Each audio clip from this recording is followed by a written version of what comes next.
Halo sobat semuanya, berjumpa lagi dengan channel Ilmuwan Top. Bayangkan, di kedalaman hutan Siberia hingga di laboratorium rahasia Amerika Serikat, ada penemuan-penemuan luar biasa yang begitu mengancam narasi sejarah, sains, dan kekuatan. Hingga fakta-faktanya langsung dibungkam. Dari ruang tersembunyi di bawah Sphinx yang dideteksi dengan teknologi modern, ledakan nuklir misterius di Samudra Atlantik yang didiamkan pemerintah Amerika Serikat, hingga insiden UFO Kecksburg yang jejak fisiknya diangkut militer dan dokumennya raib tanpa jejak. Semua kisah ini menyimpan benang merah, upaya sistematis untuk menutupi kebenaran. Bahkan di dunia arkeologi, tablet Glöckner yang mengancam narasi sejarah Eropa, situs Megalithikum Göbekli Tepe yang mengguncang teori asal-usul peradaban, serta kota kuno Caral di Peru yang membuktikan Amerika punya pusat peradaban setua Mesir. Semuanya sempat diabaikan atau diragukan validitasnya oleh otoritas resmi.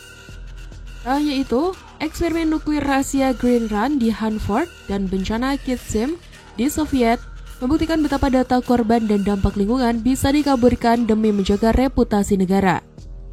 Dalam video kita kali ini, kita akan bahas untuk kalian 15 penemuan paling mencengangkan yang langsung berusaha ditutupi, menghilangkan bukti, kontroversi, dan misteri yang menyelimutinya.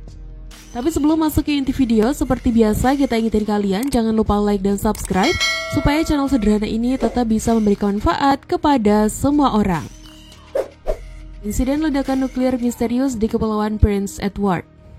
Pada 22 September 1979, satelit Vela 6911 milik Amerika Serikat mendeteksi dua kilatan cahaya di atas Samudra Hindia dekat Kepulauan Prince Edward, sebuah wilayah terpencil di selatan Afrika.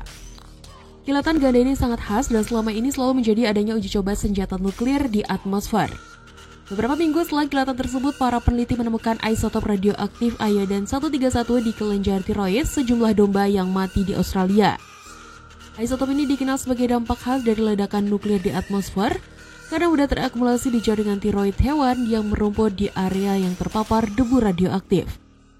Data meteorologi menunjukkan bahwa saat kejadian, angin membawa debu radioaktif dari lokasi dugaan ledakan menuju wilayah selatan Australia, sehingga domba-domba yang sedang merumput di sana terpapar dan mengakumulasi iodine 131 dalam tubuh mereka.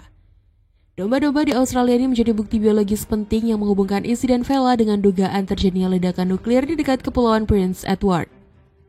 Segera setelah satelit Vela mendeteksi kilatan ganda di atas Samudra Hindia dekat Kepulauan Prince Edward pada 22 September 1979, pemerintah Amerika Serikat langsung melakukan penyelidikan internal yang melibatkan Badan Intelijen CIA, yang kemudian menunjukkan adanya aktivitas kapal Israel yang mencurigakan di sekitar lokasi ledakan tersebut. Pada waktu itu, Israel memang telah lama diketahui memiliki program pengembangan senjata nuklir rahasia di fasilitas di Monash sejak awal 1960-an. Dugaan kuat akhirnya mengarah pada kolaborasi antara Israel dan Afrika Selatan sebagai pihak yang bertanggung jawab atas uji coba nuklir rahasia di Samudra Hindia tersebut.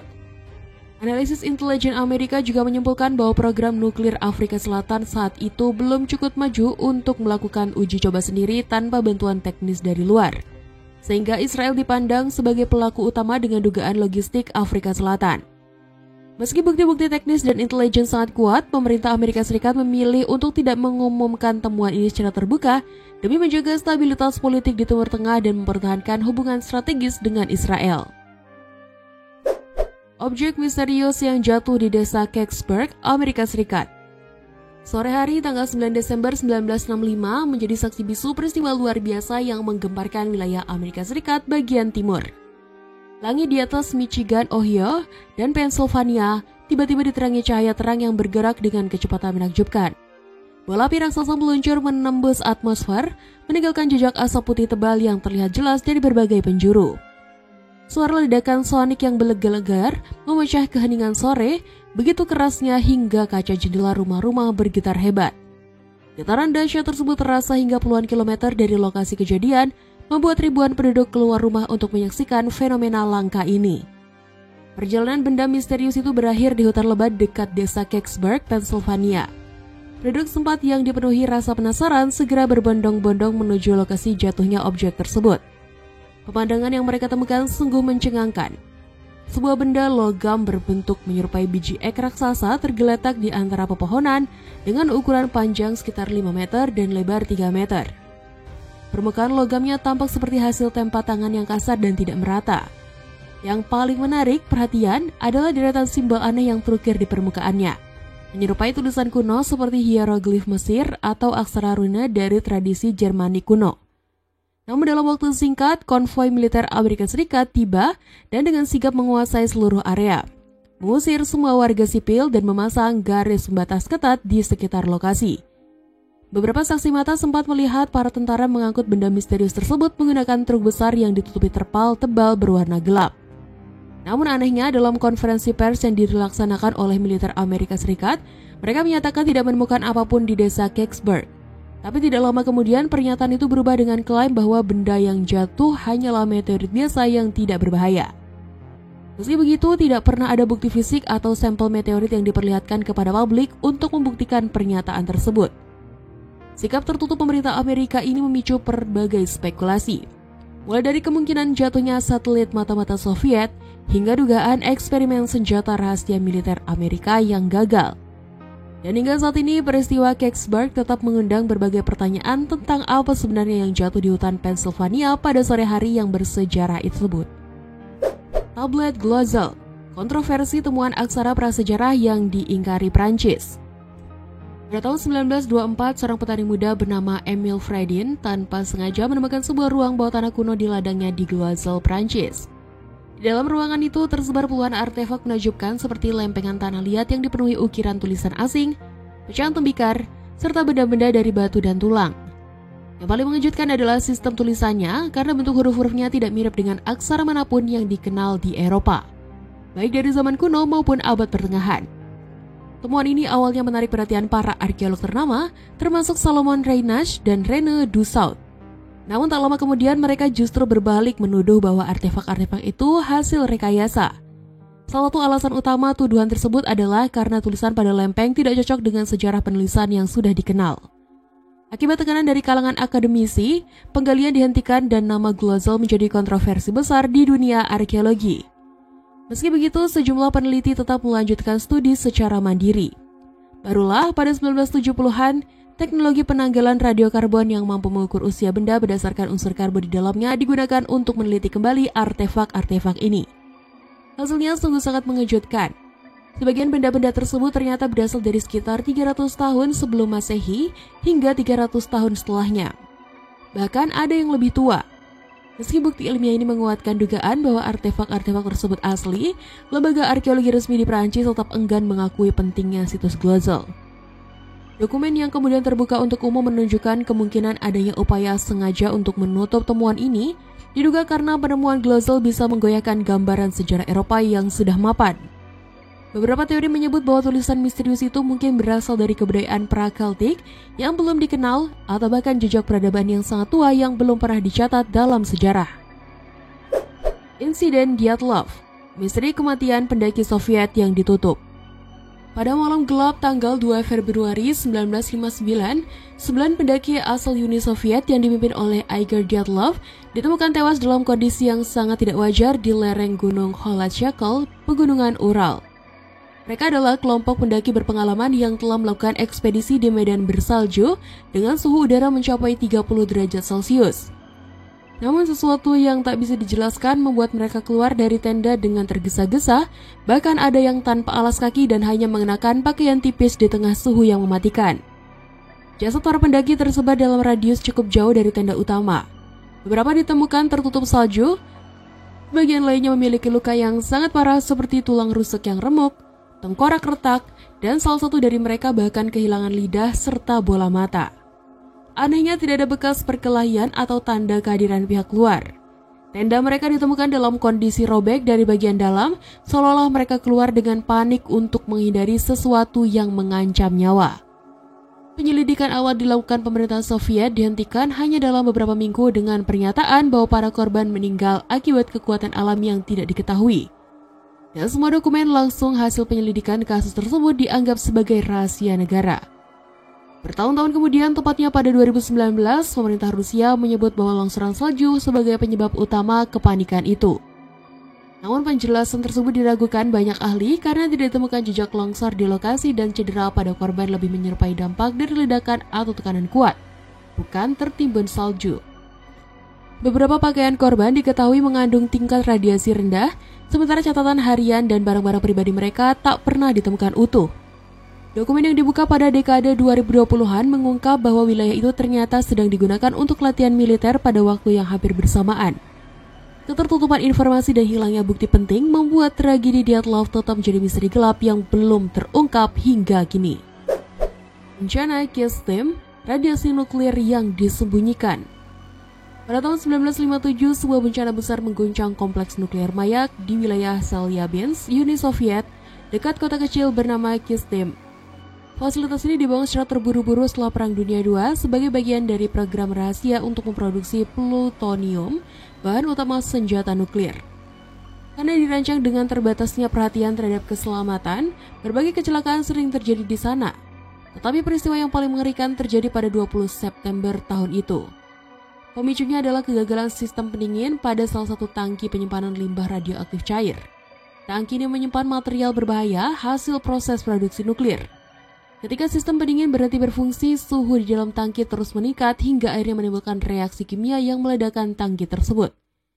Ledakan ini setara dengan puluhan ton bahan peledak dan melepaskan sekitar 20 juta curie zat radioaktif ke udara. Material berbahaya seperti strontium-90 dan cesium-137 tersebar ke atmosfer dan mencemari wilayah lebih dari 20.000 km persegi. Dampaknya sangat besar, ratusan orang diperkirakan tewas dalam waktu singkat, dan puluhan ribu lainnya terpapar radiasi tinggi. Namun catatan medis dari banyak korban sengaja dihapus untuk menutupi besarnya skala bencana yang sesungguhnya. Pemerintah Soviet merahasiakan kejadian ini selama bertahun-tahun demi menjaga citra program nuklir mereka di mata dunia. Baru pada tahun 1976, kebenaran mulai terungkap setelah seorang ilmuwan Soviet bernama Zores Medvedev yang melarikan diri ke barat mengungkap insiden ini dalam publikasi ilmiah. Dia menjelaskan bagaimana pemerintah memalsukan data dan membungkam para saksi. Kawasan yang terkontaminasi ini kemudian dikenal sebagai jejak radioaktif Ural Timur dan tetap tertutup selama beberapa dekade hingga Uni Soviet membuka arsip rahasianya pada akhir 1980-an. Gulungan tembaga laut mati, lokasi harta karun bait suci kuno yang disembunyikan. Pada tahun 1952, para peneliti menemukan sebuah artefak yang sangat tidak biasa di Gua Nomor 3 di kawasan Qumran, dekat Laut Mati. Berbeda dengan gulungan-gulungan lain yang ditulis di atas perkamen atau papirus, artefak ini ditulis di atas lembaran tembaga tipis dan kemudian digulung, yang kini dikenal sebagai gulungan tembaga Laut Mati. Naskah ini memuat daftar lokasi harta karun emas dan perak dalam jumlah luar biasa yang konon tersembunyi di berbagai tempat di wilayah Yudea. Tulisan yang terukir dalam bahasa Ibrani kuno itu menyebutkan sekitar 4.630 talenta logam mulia, jumlah yang diperkirakan setara dengan puluhan ton emas dan perak. Tak hanya logam mulia, naskah ini juga menyebutkan benda-benda berharga lainnya yang diyakini berasal dari bait suci kedua di Yerusalem. Ada dugaan bahwa harta ini disembunyikan untuk melindunginya dari penjajahan Romawi menjelang kehancuran bait suci pada tahun 70 Masehi. Lokasi-lokasi yang disebut dalam gulungan sangat spesifik. Beberapa tertulis tersembunyi di bawah bukit, di tepi sungai kuno, atau dalam reruntuhan bangunan tua. Meski informasinya sangat rinci, belum pernah ada ekspedisi arkeologi berskala besar yang secara resmi ditujukan untuk mencari harta tersebut. Hal ini memicu berbagai spekulasi, termasuk kemungkinan bahwa pemerintah sengaja menahan upaya pencarian karena kekhawatiran akan dampak politik dan keagamaan. Banyak wilayah yang tercantum dalam gulungan berada di daerah sensitif, seperti sekitar Yerusalem dan Gurun Yudea. Pemerintah Israel sangat ketat dalam mengatur izin penggalian, apalagi jika menyangkut tempat-tempat yang dianggap sakral oleh 3 agama besar, yaitu Yahudi, Kristen, dan Islam. Sebab dikhawatirkan penemuan harta yang mungkin berasal dari bait suci akan memicu konflik dan perebutan klaim yang dapat mengganggu keseimbangan yang rapuh di kawasan tersebut. Sinyal WOW 1977, sinyal adanya kehidupan lain di alam semesta. Pada malam 15 Agustus 1977, teleskop radio Big Air milik Ohio State University menangkap sinyal elektromagnetik sangat kuat dari arah konstelasi Sagittarius, tidak jauh dari gugusan bintang Sagittari. Sinyal ini berlangsung selama 72 detik dan memiliki frekuensi sekitar 1420 MHz yang dikenal sebagai frekuensi netral hidrogen. Frekuensi ini dianggap sangat penting karena merupakan jalur alami yang paling bersih di alam semesta dan sering disebut sebagai saluran potensial untuk komunikasi antar peradaban cerdas.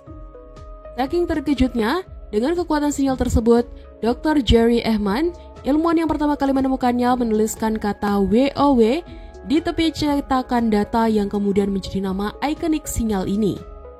Namun yang menyedihkan adalah tidak adanya tindak lanjut serius setelah penemuan tersebut. Teleskop Big Air tidak pernah lagi diarahkan ke lokasi asli sinyal, bahkan hingga akhirnya berhenti beroperasi pada tahun 1997.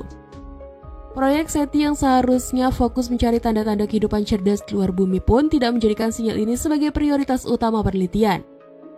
Beberapa catatan internal yang kemudian tersebar menyebutkan adanya kekhawatiran di kalangan ilmuwan bahwa meneliti sinyal ini secara terbuka bisa merusak reputasi akademis mereka. Lebih jauh lagi, data mentah sinyal ini baru dibuka untuk publik setelah puluhan tahun berlalu. Catatan asli pengamatan bahkan dilaporkan hilang atau tidak terdokumentasi dengan baik.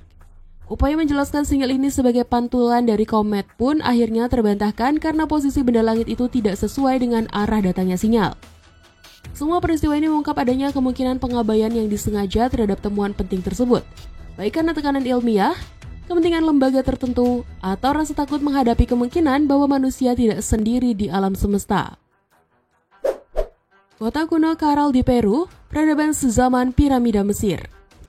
Caral, kota kuno yang tersembunyi di lembah Supe, Peru, kini diakui sebagai salah satu pusat peradaban tertua di dunia.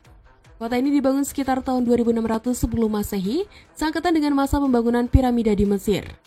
Luasnya mencapai 68 hektar dan menjadi pusat peradaban North Chicho yang dikenal dengan sistem pertanian maju, budaya yang kaya, serta arsitektur monumental. 6 piramida besar berdiri megah di sana, salah satunya setinggi sekitar 18 meter, lengkap dengan plaza melingkar, ruang ritual, dan sistem irigasi yang canggih. Bukti arkeologis juga menunjukkan bahwa masyarakat Caral telah mengembangkan astronomi. Terbukti dari adanya batu tegak bernama Huanca yang diduga untuk menentukan waktu berdasarkan posisi matahari. Selain itu ditemukan alat musik dari tulang dan sistem pencatatan menggunakan tali bersimpul yang disebut kuipu, menandakan tingkat organisasi sosial dan teknologi yang tinggi. Penemuan Caral oleh arkeologi Peru, Ruth Sheddy, pada akhir 1990-an sempat mengubah pandangan tentang asal mula peradaban di Amerika. Namun, pengakuan internasional terhadap pentingnya Caral berjalan lambat. Kota ini baru diakui sebagai situs warisan dunia UNESCO pada tahun 2001, jauh setelah penemuan awalnya. Minimnya publikasi internasional dan lambatnya pengakuan menimbulkan dugaan bahwa informasi tentang Caral sengaja diredam karena keberadaannya berpotensi menggoyahkan narasi sejarah dominan yang selama ini hanya menyoroti Mesopotamia dan Mesir sebagai pusat peradaban awal dunia. Meskipun begitu, Caral kini menjadi bukti nyata bahwa peradaban maju di Amerika telah berkembang sejajar dengan peradaban besar dunia lainnya tanpa pengaruh luar maupun catatan peperangan, menggambarkan masyarakat yang damai dan inovatif. Ledakan Tunguska. Pada pagi hari tanggal 30 Juni 1908, sebuah ledakan dahsyat mengguncang wilayah terpencil di Siberia dekat sungai Podkomenaya, Tunguska. Ledakan ini melepaskan energi setara 10 hingga 15 megaton TNT yang cukup untuk meluluh lantakan sekitar 2000 km persegi hutan dan menumbangkan sekitar 80 juta pohon. Gelombang kejutnya terasa hingga ribuan kilometer jauhnya, bahkan memicu gangguan atmosfer sampai ke Eropa. Anehnya, tidak ditemukan kawah tumbukan di lokasi kejadian yang menjadi misteri utama peristiwa ini. Penyelidikan ilmiah baru dimulai hampir 2 dekade kemudian, pada 1927, ketika Leonid Kulik memimpin ekspedisi pertama untuk mencari sisa-sisa fisik ledakan. Namun hasil ekspedisi tersebut tidak secara resmi mendukung teori jatuhnya meteor atau komet. Pemerintah Soviet saat itu membatasi diskusi terbuka tentang penyebab ledakan, bahkan melarang para ilmuwan mempublikasi hipotesis yang bertentangan dengan narasi resmi negara. Peneliti yang mencoba mengangkat teori alternatif menghadapi ancaman pemecatan atau pengucilan dari dunia akademis. Kesaksian dari suku Evenki setempat mengungkap adanya kilatan cahaya sangat terang dan suara gemuruh hebat yang disusul hujan serbuk menyerupai logam. Namun catatan resmi Soviet lebih fokus pada kerusakan hutan yang luas dan mengakibatkan detail tersebut. Analisis modern terhadap sampel tanah yang vegetasi di lokasi ledakan menemukan jejak logam nikel dan iridium, yang merupakan penanda kuat adanya objek luar angkasa. Temuan ini baru diakui secara luas pada dekade 1990-an setelah tekanan politik mereda. Selama Perang Dingin, ilmuwan barat juga sulit mengakses data terkait peristiwa ini dari pihak Soviet. Green Run, eksperimen pelepasan radioaktif nuklir rahasia. Pada awal Desember 1949, fasilitas nuklir Hanford di Washington menjadi lokasi sebuah operasi rahasia yang kini dikenal sebagai Green Run. Pemerintah Amerika Serikat melalui militer dan Komisi Energi Atom sengaja melepaskan ribuan curie zat radioaktif, terutama iodin 131 ke udara tanpa sepengetahuan masyarakat. Eksperimen ini dilakukan dengan memproses bahan bakar nuklir yang baru saja diambil dari reaktor hanya didinginkan selama 16 hari saja. Jauh lebih singkat dari standar, yaitu 90 hari. Bahan bakar yang masih hijau ini mengandung kadar radioaktif sangat tinggi, sehingga saat diproses, gas radioaktif dilepaskan langsung ke atmosfer tanpa melalui penyaringan. Tujuan utama Green Run adalah menguji kemampuan peralatan militer dalam mendeteksi jejak radioaktif dari jarak jauh, sebagai persiapan menghadapi ancaman perang nuklir di era Perang Dingin, terutama untuk memantau aktivitas nuklir Uni Soviet. Namun, pelaksanaan operasi ini penuh risiko dan dilakukan tergesa-gesa, bahkan mengabaikan kondisi cuaca yang seharusnya dipertimbangkan untuk meminimalisir penyebaran radiasi. Akibatnya, awan radioaktif menyebar ratusan kilometer, mencemari tanah, air, dan tanaman di wilayah yang dihuni petani serta komunitas penduduk asli Amerika. Banyak warga tidak mengetahui mereka telah terpapar karena radiasi tidak bisa dideteksi oleh panca indera. Tingkat radiasi di beberapa area tercatat jauh melampaui batas aman, bahkan hingga 1000 kali lipat. Namun, data penting ini disembunyikan dari publik dan tidak ada upaya memperingatkan atau melindungi warga. Namun, setelah Undang-Undang Kebebasan Informasi diberlakukan pada 1986, fakta tentang Green Run mulai terungkap memperlihatkan adanya penutupan informasi selama puluhan tahun. Penyelidikan lebih lanjut menunjukkan Green Run hanyalah satu dari serangkaian eksperimen rahasia yang membahayakan kesehatan masyarakat. Bukti medis mengungkap peningkatan kasus kanker dan kelainan genetik di sekitar Hanford, memperkuat dugaan bahwa kepentingan militer telah mengorbankan keselamatan publik demi ambisi perlombaan senjata nuklir. Peta PD Race, deretan purba dan dugaan sumber pengetahuan terlarang. Peta PD Race yang dibuat pada tahun 1513 oleh Laksamana Ottoman bernama PD Race, hingga kini masih menjadi salah satu misteri terbesar dalam sejarah kartografi. Peta ini ditemukan di Istana Topkapi, Istanbul pada tahun 1929 dan hanya sepertiga dari bagian aslinya yang bertahan.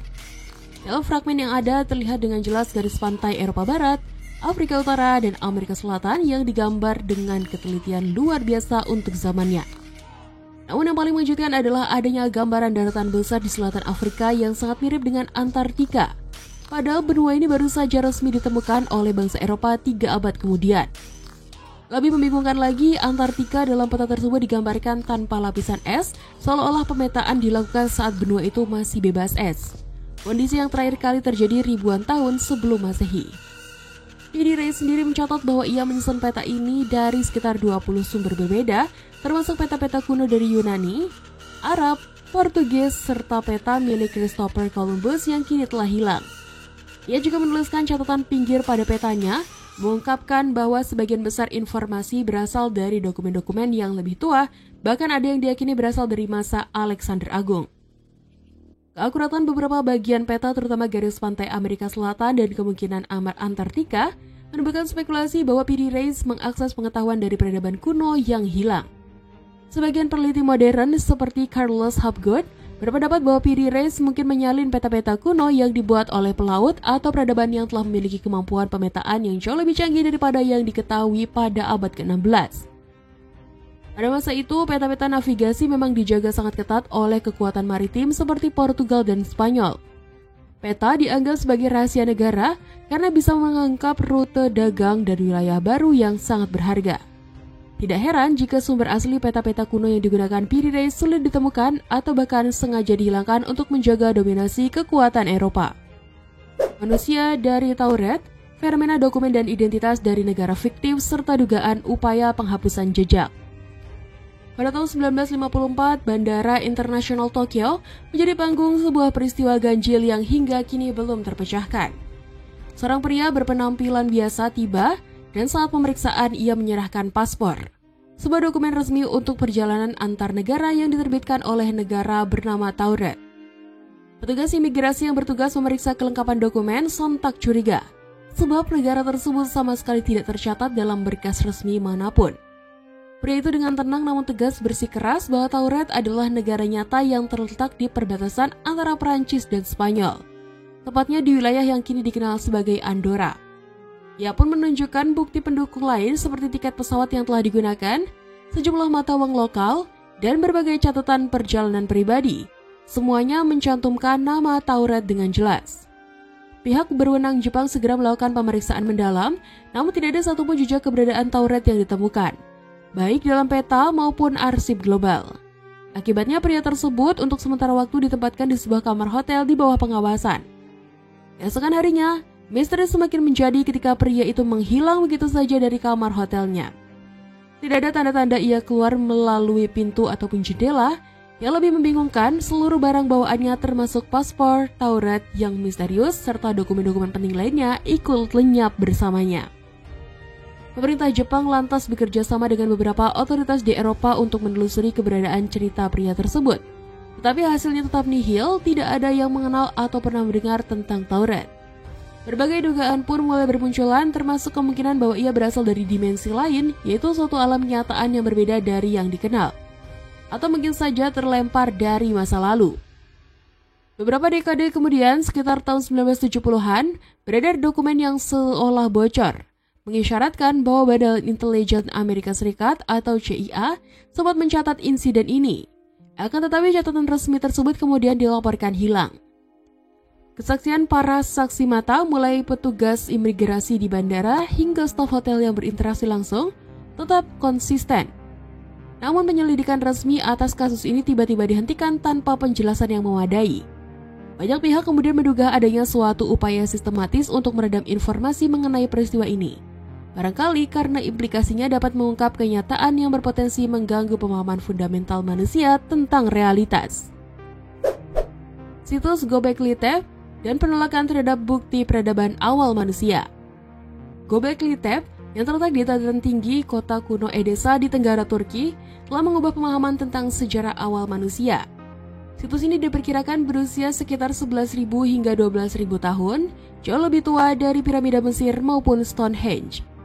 Awalnya para arkeolog mengira Göbekli Tepe hanyalah kuburan kuno dari masa Bizantium, sehingga selama puluhan tahun situs ini diabaikan dan tidak dianggap penting. Namun penelitian lanjutkan yang dipimpin oleh arkeolog Jerman Klaus Schmidt pada 1990-an membuktikan bahwa tempat ini adalah kompleks ritual besar yang dibangun oleh masyarakat pemburu pengumpul, bukan petani yang sudah menetap seperti yang selama ini diyakini. Struktur utama Göbekli Tepe terdiri dari pilar-pilar batu kapur raksasa berbentuk T yang disusun melingkar atau oval. Setiap pilar dihiasi relief hewan seperti rusa, ular, rubah, dan singa, serta motif-motif abstrak yang menunjukkan kemampuan seni dan simbolisnya yang tinggi. Pilar-pilar ini yang beratnya bisa mencapai lebih dari 10 ton menjadi bukti bahwa manusia prasejarah mampu mengorganisasi tenaga kerja dan teknologi konstruksi yang rumit. Meski mereka belum mengenal pertanian atau kehidupan menetap. Pertemuan ini menggugurkan anggapan lama bahwa peradaban dan agama hanya muncul setelah manusia bertani dan hidup menetap. Justru Göbekli Tepe mengungkap bahwa kepercayaan dan ritual bisa menjadi pemicu terbentuknya komunitas besar dan pembangunan monumen megah. Menariknya, beberapa bagian situs ini sengaja dikubur oleh pembuatnya seolah ingin melindungi atau menyembunyikan sesuatu yang masih menjadi misteri hingga kini. Hingga saat ini, sebagian besar area Göbekli Tepe masih tertutup tanah dan belum sepenuhnya dieksplorasi. Para ahli menduga situs ini mungkin juga berkaitan dengan pengetahuan astronomi kuno atau sistem kepercayaan yang belum terungkap. Makam tersembunyi di bawah Sphinx yang ditutup-tutupi.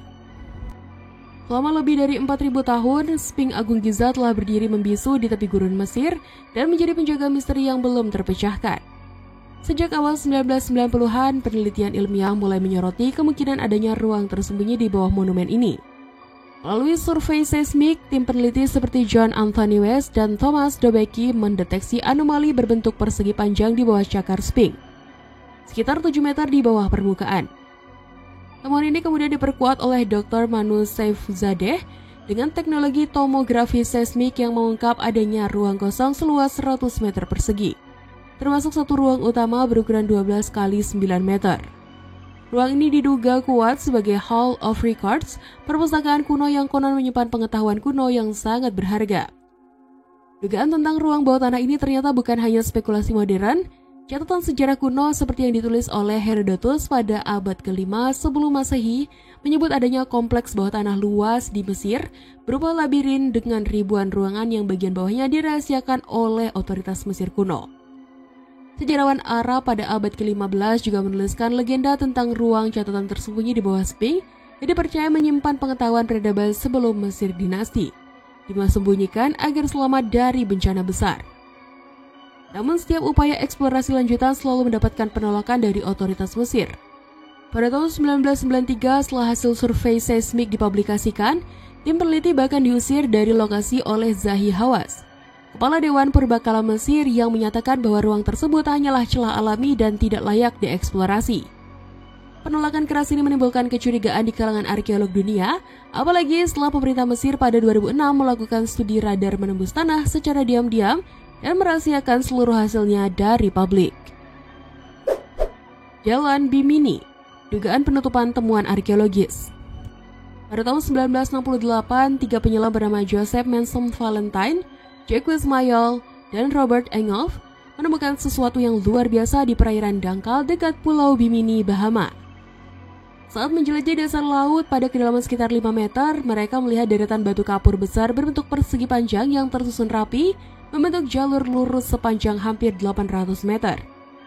Batu-batu ini rata-rata berukuran 3 hingga 4 meter, dengan beberapa di antaranya tampak memiliki sudut tajam dan potongan yang terlihat presisi, seolah-olah pernah dikerjakan oleh tangan manusia. Temuan ini segera menarik perhatian dunia, memunculkan berbagai spekulasi termasuk dugaan bahwa Jalan Bimini adalah sisa peradaban kuno yang hilang seperti Atlantis, sebagaimana yang diceritakan oleh Plato. Legenda Atlantis sendiri sudah lama menjadi perbincangan. Edgar Cayce, seorang mistikus Amerika, bahkan pernah meramalkan bahwa sisa-sisa peradaban Atlantis akan ditemukan di sekitar Bimini pada akhir 1960-an. Sehingga penemuan Jalan Bimini semakin memperkuat daya tarik mitos tersebut. Banyak orang percaya bahwa formasi ini adalah jalan kuno yang pernah menghubungkan suatu pusat peradaban yang kini hilang di telan laut. Namun, para ilmuwan tidak sepenuhnya sepakat dengan anggapan ini. Sebagian besar ahli geologi menyatakan bahwa Jalan Bimini terbentuk secara alami dari batuan pantai yang disebut Back Rock. Proses alami seperti kenaikan permukaan laut, erosi, dan retakan akibat pergerakan bumi diyakini mampu membentuk batu-batu besar yang terletak berjejer rapi di dasar laut. Sayangnya, penelitian lebih lanjut kerap terkendala oleh minimnya dana dan dukungan akademis. Isu konspirasi juga sempat mencuat dengan dugaan bahwa informasi mengenai temuan ini sengaja ditutup-tutupi karena dapat mengubah pemahaman sejarah peradaban kuno secara drastis.